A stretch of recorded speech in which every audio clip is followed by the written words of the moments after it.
बिस्मिल्लाहिर्रहमानिर्रहीम। अस्सलाम वालेकुम स्टूडेंट्स, आज का हमारा टॉपिक है साइंटिफिक नोटेशन। Topic number 1.5।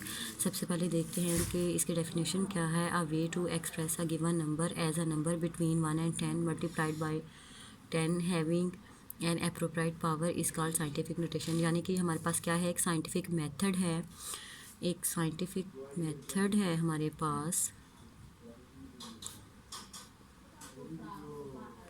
जिसकी मदद से हम क्या करते हैं, हम एक नंबर को, वो नंबर क्या हो सकते हैं, 1 से 10 तक हो सकते हैं। यानी 1 से 10 के दरमियान में कोई भी नंबर होगा तो हम उसे शॉर्ट करके 10 की पावर की फॉर्म में लिखेंगे।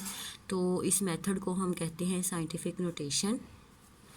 अब देखते हैं कि साइंटिफिक नोटेशन का हमें फ़ायदा क्या है। Scientific notation is helpful to write large और very small numbers in power of 10। कि हमारे पास अगर कोई नंबर बहुत बड़ा है या बहुत छोटा है तो उसे शॉर्ट करके, छोटा करके, मुख्तसर करके लिखा जा सकता है साइंटिफिक नोटेशन की मदद से। जैसा कि मून का हमारी अर्थ से डिस्टेंस जो है वो 384 एंड 60 मीटर है। यानी कि मून जो है ज़मीन से इतना दूर है।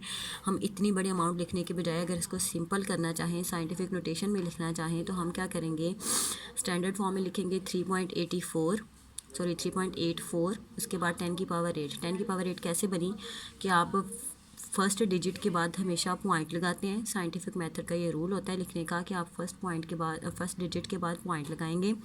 जब आप 3 के बाद लगाएंगे तो उसके बाद अगर आप डिजिट्स काउंट करें तो 1 2 3 4 5 6 7 8 डिजिट्स हैं, तो आप 10 की पावर जो है वो 8 बना दोगे, साथ में मीटर वैसे आ जाएगा। साइंटिफिक नोटेशन का एक अदर नाम भी होता है जिसे हम स्टैंडर्ड फॉर्म भी कहते हैं। आपसे सिंपली डिफाइन स्टैंडर्ड फॉर्म भी पूछा जा सकता है, डिफाइन साइंटिफिक नोटेशन भी पूछा जा सकता है, तो दोनों का एक ही मतलब होता है। अब क्वेश्चन ये है कि अगर प्रीफिक्स में भी हम यही करते थे कि बड़ी गिवन वैल्यू होती थी या बहुत ही स्मॉलेस्ट वैल्यू होती थी, उसे हम शॉर्ट करके लिख लेते होते थे।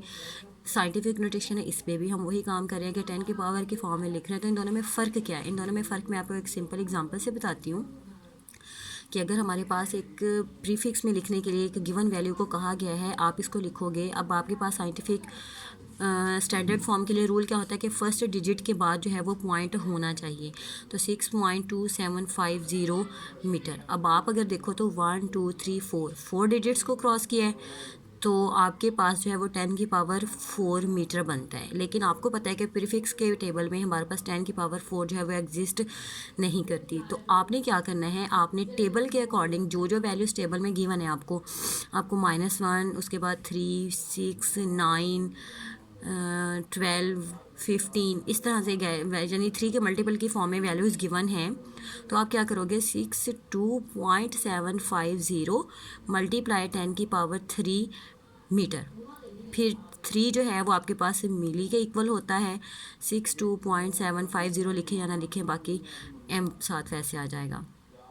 अब साइंटिफिक नोटेशन में जब आप लिखेंगे तो साइंटिफिक नोटेशन में लिखने के लिए फ़र्स्ट डिजिट के बाद आपके पास पॉइंट आ जाएगा और उसके बाद 6.275 मल्टीप्लाई 10 की पावर जो है वो क्या बन जाएगी, 4 बन जाएगी।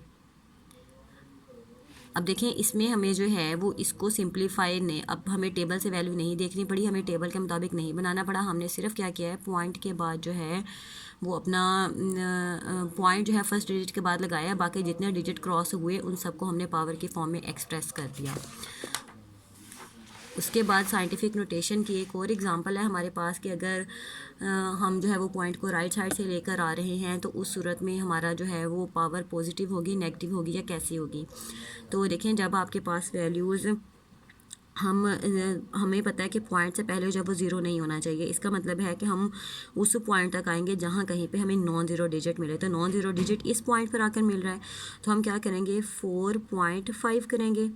साथ में हम देखेंगे कि इसने कितने डिजिट्स को क्रॉस किया, 1 2 3 एंड 4 डिजिट्स को क्रॉस किया, तो 10 की पावर 4। लेकिन अब है क्या कि अगर हम राइट साइड से मूव कर रहे हैं तो पावर माइनस में होगी, अगर लेफ़्ट साइड से मूव कर रहे होते तो पावर पॉजिटिव होती। ये इसकी साइंटिफिक नोटेशन फॉर्म बन गई है। That's all, thank you so much.